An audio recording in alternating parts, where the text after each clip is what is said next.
한 주 기업 뉴스 리뷰 주간 기업 기상도입니다. 기업의 65%는 지금을 장기 불황으로 본다. 한 재계단체 발표입니다.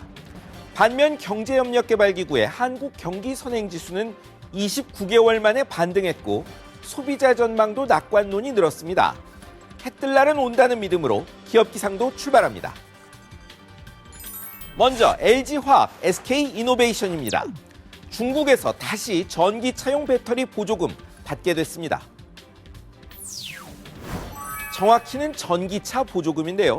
중국 정부 발표 지원 대상에 LG 배터리 들어갈 테슬라, SK 배터리 셀스는 벤츠가 있다는 소식입니다.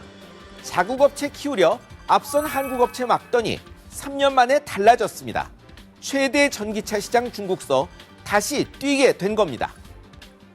중국의 배터리 보조금은 내년이면 끝납니다. 보조금에 기생해온 중국 업체엔 위기, 한국 기업엔 기회죠. 그 전에 LG, SK가 미국 써버리는 분쟁 정리되면 성과는 더 클 겁니다. 다음은 현대, 기아차입니다. 10년 넘은 차 폐차하고 경유 안 쓰는 새 차 사면 개별 소비세 70% 깎아주는 법안이 국회 통과됐습니다. 불황에 차 안 팔려 만든 고육책입니다. 원래 15년 이상이던 폐차 대상이 국회에서 10년으로 줄었습니다. 대상 크게 늘겠죠. 경유차 아닌 새 차 사야 해. 디젤차 많고 새 모델 없는 회사는 효과 적습니다. 현대, 기아차의 혜택이 큰 이유입니다. 연말 쏟아진 두 회사 신모델들이 이거 염두에 둔 건지 모르겠습니다. 어쨌든 이 법이 경기 회복에 도움되기를 기대해 보겠습니다.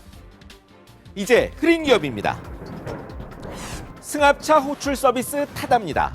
일명 타다 금지법이 국회 최종 통과 목전입니다. 운전사 딸린 승합차 빌리려면 6시간 이상 쓰고 공항, 항만에서만 반납한다. 이런 법이 국회 국토교통위원회를 통과했습니다. 이대로면 유예기간 1년 반 뒤 타다는 불법입니다. 타다 모회사 소카 이재용 대표는 혁신을 국회, 정부가 정하는 건 폭력이라 비난했지만 돌아온 건 그럼 방안 가져와 봐라는 정부 말이었습니다. 공정거래위원회가 반대했고 벤처업계가 항의해도 선거 앞둔 정치권엔 소용이 없었습니다. 이재용 대표의 신랄한 비판이 화불렀단 말도 있습니다만 그렇다고 스타트업 싹 자르는 것도 안 맞는 듯합니다. 다음은 KB 하나은행입니다. 거액 손실난 해외금리 연계 파생결합 펀드 DLF 문제로 경영진 중징계가 거론됩니다. 손실배상 비율 결정 과정에서 문제 드러나 경영진 제재 예상되는데요. 특히 하나은행 사정이 안 좋습니다. 직원들에게 위험 안 알리고 판 것 부인하도록 111항목의 문항 자료 만들어 교육했고 내부 문건 삭제 사실도 드러나섭니다. 앞서 다른 상품도 잘못 팔아 제재받은 탓에 가중 제재도 예상됩니다. 금감원은 이미 제재 대상에 함영주 그룹 부회장, 지성규 은행장 넣은 검사 의견서 보냈습니다. 또 한 번 책임 공방 논란 예상됩니다. 다음은 르노 삼성 자동차입니다. 잠잠하나 싶더니 노조가 반년 만에 다시 파업 나섭니다.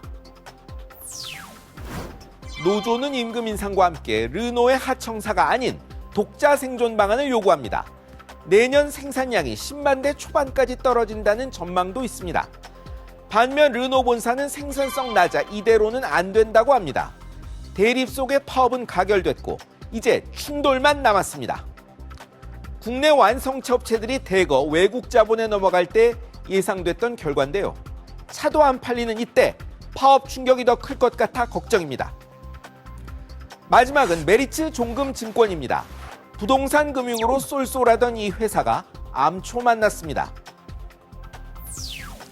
부동산 과잉 투자 위험 막겠다며 금융당국이 갑자기 증권사에 부동산 사업 보증을 자본금 이하로 한정하는 방침을 내놨습니다.